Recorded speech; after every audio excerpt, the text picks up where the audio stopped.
रत्नागिरी पंचायत समितीने आज एका दिवसात मिशन बंधारे उपक्रमांतर्गत 95 ग्रामपंचायतीमध्ये 500हून अधिक बंधारे बांधण्याची मोहीम हाती घेतली। कोतवडे गावच्या घारपुरीवाडीत बचतगट महिलांच्या लक्षणीय आणि ग्रामस्थांच्या श्रमदानातून वेतोशी नदीवर वनराई बंधारा बांधण्यात आला। जिल्हा परिषद मुख्य कार्यकारी अधिकारी वैदेही रानडे यांच्या मार्गदर्शनाखाली आणि गटविकास अधिकारी चेतन शेळके यांच्या नेतृत्वाखाली बंधारे बांधण्याची मोहीम राबवण्यात आली। या अंतर्गत कोतवडे गावच्या घारपुरीवाडीत वेतोशी नदीवर सकाळी 9 वाजल्यापासून श्रमदानाला सुरुवात झाली।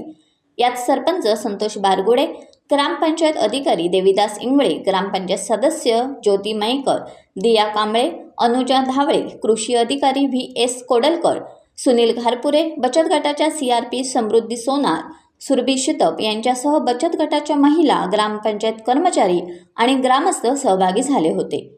वेतोशी नदीतील पाणी वाहून पुढे जात होते, त्यामुळे त्याचा गावाला फारसा फायदा होत नव्हता।